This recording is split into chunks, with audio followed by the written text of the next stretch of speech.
հրապարակային տեղադրվեցին քաղաքացիների հեռախոսային խոսակցությունների գաղտնալսումները, որը որ պետությունը առաջին հերթին ոտնահարեց հենց քաղաքացիների սահմանադրությամբ երաշխավորված իրավունքը։ Եթե իրենք գիտեն, որ կան մարդիկ, ովքեր այտենց հատուկ սարքավորումներ ունեն, մարդկանց գաղտնալսում ու լցում են համացանց, գաղտնալսում լցում են համացանց։ Գլխավոր դատախազը ինչի վարույթ չի նախաձեռնում։ Իրավապահ մարմիններ, պարզեք, այս ձայնագրությունը, որը որ հրապարակվել է,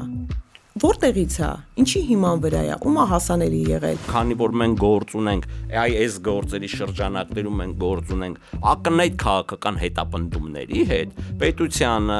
դատախազությանը, քննչական մարմիններին ձեռնտու չի, որ պարզեն, քննեն ու հասկանան, թե այդ ապօրինի գաղտնալսումները որ մարմիններն են արել, ովքեր են արել։ Ամեն ձևով փորձում են խուսափել դրան որևէ գնահատական տալուց, որովհետև առավել քան ակնհայտ է, որ այդ գաղտնալսումները իրականացվել են ապօրինի։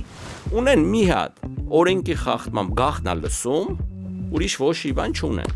Այդ մի գաղտնալսումն է, որը ձեռքաբերվել անհայտ ճանապարհով։ Ու այդ մի գաղտնալսումը իրեն կարողանում են հիմք հանդիսացնել եւ բնակարանում ապօրինի խուզարկություն կատարելու համար,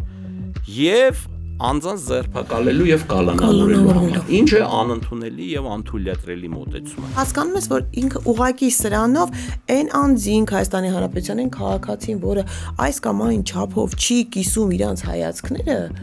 սրա միջոցով ընդհանրապես պետք է հետապնդման ենթարկվի։